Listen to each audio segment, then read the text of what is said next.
हरिओम। समस्त जीव जंतु पशु पक्षी जलचर नभचर वायुचर सभी भगवान की बनाई एक सृष्टि में रहते हैं, एक सृष्टि में रहते हैं। परंतु जो मनुष्य है वो एक साथ दो सृष्टियों में निवास करता है। सुनने में तो बड़ा विचित्र लग रहा होगा, लेकिन सच यही है भाई। जो पशु पक्षी जीव जंतु नभचर वायुचर जलचर ये सब हैं, वो जो प्रकृति सामने है, सृष्टि सामने है, उसमें निवास कर रहे हैं। कोई वायु में, कोई जल में, कोई थल में। परंतु जो मनुष्य है वो एक साथ दो सृष्टियों में निवास करता है। एक सृष्टि वो जो देखने में आ रही है, और एक सृष्टि वो जो देखने में आ रही है और जो परमात्मा ने बनाई है, और एक सृष्टि वो जो मनुष्य ने स्वयं बनाई है। अब आप पूछेंगे मनुष्य ने कैसे सृष्टि बना ली? जी हाँ, मनुष्य ने मनोमय सृष्टि का निर्माण किया है, वैचारिक सृष्टि का निर्माण किया है। तो मनुष्य एक साथ दो सृष्टियों में रहता है। बाहर की जो परमात्माकृत सृष्टि है वो तो बहुत सुंदर है, कोई उसमें त्रुटि नहीं है, कोई अवगुण नहीं है। सुंदर सुंदर फल हैं, फूल हैं, पहाड़ हैं, नदी हैं, झरने हैं, वनस्पति हैं, विभिन्न प्रकार के प्राणी हैं, खाद्य पदार्थ हैं, मेवा मिष्ठान है। सब कुछ मनुष्य के लिए परमात्मा ने एक सृष्टि का निर्माण किया जो सुंदर से सुंदर है। परंतु एक सृष्टि का निर्माण मनुष्य ने स्वयं किया है अपने लिए। जैसे मैंने बताया, वो मनोमय सृष्टि, मन से निर्मित, विचारों से निर्मित स्वयं की सृष्टि। तो जो बाहर की सृष्टि है वो तो सुखदायी है, उसमें कोई गड़बड़ी नहीं है, उसमें कोई हलचल नहीं है। परंतु जो मनोमय सृष्टि है वो बहुत दुखदायी है, वो बहुत परेशान करती है।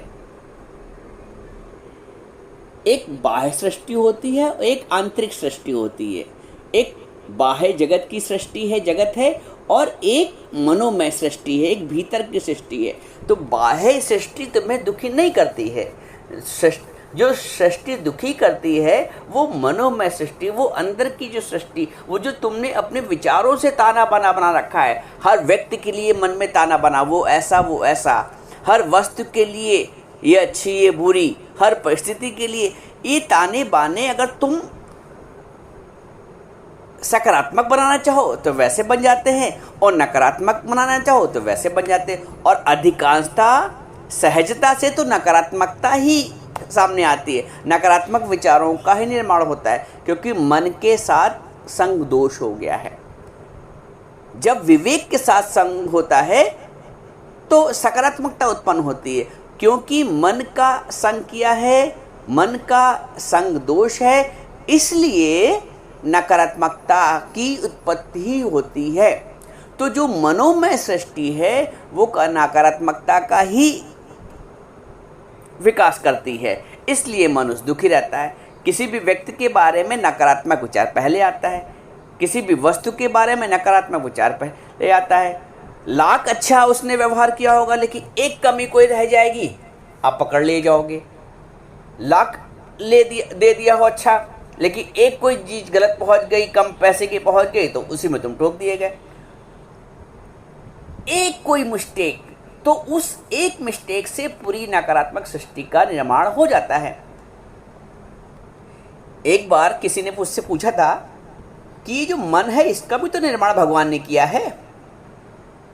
सच तो ये है कि इसका निर्माण मनुष्य ने किया है, मन का निर्माण मनुष्य ने किया है। मनुष्य ने अपनी वासनाओं के हिसाब से मन के विचारों का निर्माण किया है। ये जो मनोमय सृष्टि है इसमें भगवान की दखलंदाजी नहीं है, ऐसे समझो। इसमें स्वयं मनुष्य की बनाई, और यही मनुष्य की बनाई सृष्टि में दुख सुख है, यही मनुष्य की बनाई सृष्टि में बंधन है। भगवान ने बंधन नहीं बनाए, मनुष्य के मन ने बंधन बनाए हैं। मनुष्य के मन उसको विकार करता है, मनुष्य का मन किसी से घृणा करता है, मनुष्य के मन से कोई अच्छा बुरा होता है। तो मन का निर्माण, इसलिए हमारे अध्यात्म में, आध्यात्मिक जगत में मन का उन्मूलन कहा गया है, मन का विनाश किया गया है। मन बेचे सतगुरु के पास, तिस सेवक के कारज रास। मन को अपने पास रखो ही नहीं। नानक जी कहते हैं मन बेचे सतगुरु के पास, मन को गुरु के आगे बेच दो। पूरा सतगुरु भेटिया तब पूरी हुई युक्ति, हसंदिया खिलंदिया खावंदिया विच्चा हुए मुक्त। हंसते खेलते खाते हुए मुक्ति हो जाती है जब आप मन को भेंट कर देते हैं गुरु को, मन को गुरु को अर्पित कर देते हैं, मन को अपने पास रखते ही नहीं या मन को अमन कर देते हैं। तो जब मन से अमन हुए, जब मन का विनाश हुआ, नाश हुआ, मनोमय सृष्टि का, इसलिए कहा जाता है कि मनोमय सृष्टि की प्रलय करनी। जब सृष्टि के प्रलय की बात होती है तो वो मनोमय सृष्टि की, जो सृष्टि का निर्माण मन ने किया है उसकी प्रलय करनी होती है। जब मनोमय सृष्टि की प्रलय हो जाती है तो जीवन में आनंद और सुख और ज्ञान सब भरपूर हो जाता है। तो ये बात अच्छी तरह से समझ लो कि मनुष्य को भगवान ने बनाया है, पर मन को स्वयं मनुष्य ने बनाया है। प्रकृति के तत्वों द्वारा बने मनुष्य के शरीर को पुरुष अर्थात परमात्मा ने चेतना दी है।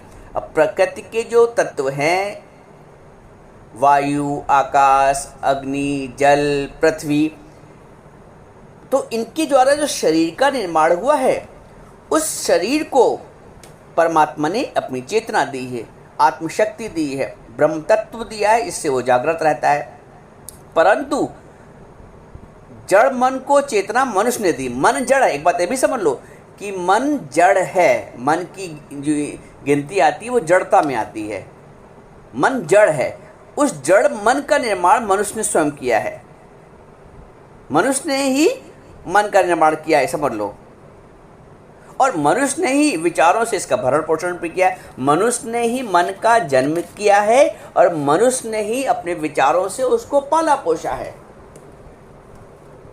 दोष किसी का नहीं है। जब कभी किसी के प्रति कुविचार उत्पन्न हो, घृणा उत्पन्न हो, विकार उत्पन्न हो, क्रोध उत्पन्न हो, तो ये समझना मन ने जो अपनी सृष्टि बना रखी है वो अपना कार्य कर रही है। आप ये देखिए कि जब मनुष्य जन्म लेता है, यानी जब बच्चा जन्म लेता है तो क्या होता है, उसके पास शरीर होता है, दिल धड़कता है, हृदय धड़कता है, संपूर्ण शरीर होता है, लेकिन मन उस वक्त नहीं होता है। मन का निर्माण तो जब जैसे जैसे शरीर बढ़ता जाता है वैसे वैसे हो जाता है उस वक्त। इसलिए मन भी नहीं होता, बोध भी नहीं होता है, इसलिए उसको अबोध कहते। बोध कौन सा नहीं होता है? संसार का बोध नहीं होता, इसलिए उसको अबोध कहते हैं। बाकी उस वक्त उसको परमात्मा का पूरा बोध होता है। जब हम बच्चे को अबोध बालक कहते हैं तो इसलिए कहते हैं कि उसको संसार का बोध नहीं होता है, लेकिन उस अबोध की अवस्था में उसको परमात्मा का पूरा बोध होता है। इसलिए कभी अक्सर आपने देखा हो कि बच्चे कभी कभी लेटे लेटे हंसते हैं, रोते हैं, लगता है किसी से बात कर रहे हैं, तो वो परमात्मा से जुड़े रहते हैं, वो आत्म तत्व से जुड़े रहते हैं। इसीलिए उस बच्चे को अबोध कहते हैं, निर्मल कहते हैं, निष्कपट कहते हैं। अबोध से अच्छा उसे को निर्बोध। तो बच्चे, इसलिए एक बात ये भी बोला आपने, हम सबने सुना होगा, बच्चे मन के सच्चे। तो उस वक्त मन के सच्चे का अर्थ तो ये होता है उस वक्त मन होता ही नहीं है, वो मन रहित होते हैं, इसलिए वो निर्मल होते हैं। बच्चे मन के सच्चे होते हैं। परंतु जैसे जैसे वह सांसारिक बोध प्राप्त करता है, जैसे जैसे उसका शरीर बढ़ता जाता है, विचारों का जमघट उसी अनुपात में उसके अंदर बढ़ता जाता है। जैसे जैसे शरीर बढ़ रहा है वैसे वैसे संसार बढ़ रहा है। जैसे जैसे बच्चे का शरीर बढ़ रहा है वैसे वैसे संसार, उसका आंतरिक जो मानसिक संसार है उसका निर्माण हो रहा है। विचारों का जमघट बढ़ता जा रहा है। जितनी छोटी आयु उतना छोटा वैचारिक जमघट, जितनी बड़ी आयु उतना बड़ा वैचारिक जमघट अंदर हो जाता है। बहुत सत्य बात है। जो जितना बुढ़ा होता जाता है उसकी दुनिया उतनी ही विशाल, वैचारिक दुनिया उतनी ही विशाल होती जाती है। और जो जितना ही कम आयु का है, 1 महीने का, 2 महीने का, 6 महीने का, 5 महीने का, तो उसकी दुनिया उतनी ही सीमित है। और इस सीमित दुनिया को ही अमन की दुनिया कहते हैं। जब मन नहीं है तो अमन है। जैसे आप ये समझो कि जैसे छोटी छोटी नालियाँ मिल जाती हैं तो क्या बन जाता है, एक बड़ा नाला बन जाता है। जैसे छोटी छोटी नालियाँ मिलकर एक बड़ा नाला बना लेती हैं, वैसे ही छोटी छोटी स्फुरणाएँ, चित्त की चितवनाएँ मिल जाती हैं तो एक मन का निर्माण होता है। छोटी छोटी स्फुरणाएँ व चितवनाएँ मिल जाती हैं तो मन का निर्माण होता है। मन कुछ नहीं है, बस विचारों का समूह है, और यही विचारों का समूह ही मन बन जाता है और जीवन भर परेशान करता है। तो ये बात समझ लो कि मन का निर्माण विचारों से होता है और विचारों का निर्माण इच्छाओं से और वासनाओं से होता है, और इच्छा वासनाओं का आधार पिछले जन्म की आसक्तियाँ, अधूरी अपूर्त रह गई इच्छाएं, ये सब मिलके वासनाओं का जन्म देती हैं। तो इसलिए गुरु आवश्यक है। गुरु ज्ञान के द्वारा हमारी आसक्तियों को, हमारे मोह को, हमारे विकार को, हमारी वासनाओं को ज्ञान के द्वारा काटता है। चित्वनम ज्ञान, भगवान ने भी बोला ज्ञान की तलवार से अज्ञान का नाश करो। किसी ने एक बार ये भी पूछा था कि जब मन ही नहीं रहेगा, आप कहते हो मन मन मन को मारो, मन को अमन करो, तो जब मन ही नहीं रहेगा तो विचार ही नहीं होंगे तो जीवन कैसे जिया जाएगा? इसका उत्तर हम ये भी दे सकते हैं कि जब मन जागृत रहता है तो विवेक सोया रहता है। मन जागृत रहता है तो विवेक सोया रहता है, और जब तो नकारात्मक दुनिया का निर्माण करता है। क्योंकि मन जागृत है इसलिए नकारात्मक दुनिया का निर्माण हो रहा है, और ये नकारात्मकता मरते दम तक मनुष्य का साथ नहीं छोड़ती है। जो मन दुनिया बनाता है, जो मन नकारात्मक दुनिया बनाता है, इसका अंत तक इस दुनिया का नाश नहीं होता है, और ये विचार उसको अंत तक नहीं छोड़ते हैं, चाहे कितना भी शरीर बुढ़ा हो जाए। और वहीं यदि विवेक जागृत हो जाए तो जीवन सकारात्मकता से भर जाता है। मन और विवेक एक साथ कार्य नहीं करते। मन है तो संसार नहीं, मन है तो विवेक नहीं, और विवेक है तो मन नहीं। मन संसार से पोषित होता है और विवेक अध्यात्म से पोषित होता है। संसार क्षणिक है, नाशवान है, और विवेक और अध्यात्म शाश्वत है, सुखदायक।